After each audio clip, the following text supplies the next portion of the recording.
J'écris ceci. À qui? Je ne sais pas. Bien des noms me viennent à l'esprit, mais je ne me résous pas à les impacter en leur déposant d'abord tout ce qui déborde, une saturation sourde, un calme mal réglé où seule la chimie parvenait encore à provoquer une réaction assez vive pour me sembler authentique. Et alors, l'envie de créer, de réaliser, de me lancer, tout semblait s'aligner. La vie retrouvait sa vigueur, la dynamique entraînait la dynamique, la chimie reprenait presque sa place sur le banc de touche, la confiance revenait, et puis soudain...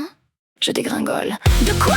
Du constat que les plaisirs qui m'habitaient entièrement s'étaient peu à peu affaiblis, arrêtés quelque part dans un entre-deux, comme si je ne parvenais plus à les ressentir de tout mon être, seulement à moitié retenu par ces résidus, jamais vraiment évacués. Pourtant, de belles choses continuaient d'arriver. Je savais rationnellement que je devrais être combative, énergique, vivante, mais quelque chose en moi décrochait et la honte grandissait de constater que pendant que je retournais avec acharnement la terre de mon jardin secret, je faisais souffrir sans le vouloir mes amis, mes amours. Alors je recommençais à me raconter des histoires cruelles, que je donnais l'image d'une pauvre fille surestimée, incapable de construire sa vie seule, ridicule, égocentrée à se faire ses délires de séances photos chez elle au milieu de la nuit après une nuit blanche sous substance, puis à déplacer son focus sur ses publications Instagram, un pseudo-concept artistique, une identité qu'elle s'était persuadée être le projet de sa vie, comme si construire cette image était plus urgent que de regarder en face ce dont elle aurait dû s'occuper, comprendre comment sortir de cette spirale.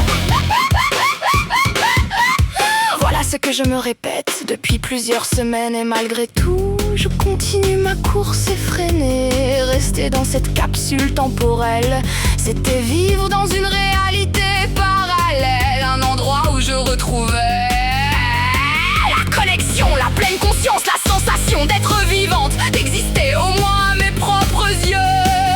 Une version de moi délestée de ses blocages, de sa culpabilité, de ce mutisme presque automatique. Là revenait la stimulation, l'envie de faire, la confiance en moi et dans les autres, cette témérité, cette persévérance, l'envie non plus seulement d'imaginer mais d'amorcer réellement une idée, une envie, une vie. Et peut-être que la spirale était aussi là. Je n'avais pas seulement peur de perdre la chimie, j'avais peur de perdre celle que j'étais avec elle, parce que j'avais construit là-dedans une version de moi qui entrait le plus en résonance avec celle que je cherchais depuis longtemps, mais qui semblait toujours portée disparue. J'avançais avec cette étrange sensation de me regarder avancer de dos, comme si mon corps avait repris la route avant moi.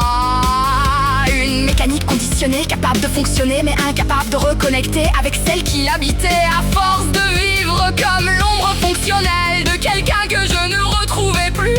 Elle était devenue l'évidence, cette autre moi, celle qui riait, qui désirait, qui osait, qui était et vivait en pleine conscience, celle qui devait être, alors celle qui avait survécu elle aussi. Mais de l'autre côté, alors j'ai fini par me demander si ce n'était pas elle que je cherchais depuis le début, si je ne m'étais pas enfin retrouvée, ou si j'avais simplement pris une dissociation pour une révélation. Restait une question, comment nous réassocier? Je ne savais pas si je devais disparaître pour qu'elle apparaisse, si elle devait disparaître pour que je revienne, ou si nous étions la même personne, incapable d'exister au même endroit, au même moment. Revenir à la vraie vie ne signifiait donc pas seulement renoncer à un produit, mais le seul raccourci que je connaissais vers cette version de moi. Je savais comment la faire apparaître, mais pas encore comment l'être sans chimie. Je ne savais plus ce qui resterait d'elle, ce qui lui appartenait ou m'appartenait. Alors l'enjeu n'est peut-être pas de tuer ce personnage, ni de le reproduire à l'identique, mais de comprendre ce qui révélait, ce qui masquait, ce qui l'amplifiait, ce que je peux ramener de l'autre côté dans la vraie vie. Peut-être que cette fille n'était ni entièrement moi, ni entièrement une invention de la chimie. Peut-être qu'elle révélait quelque chose qui m'appartenait, tout en le déformant. Qu'elle était peut-être moi, simplement rendue accessible par le mauvais chemin.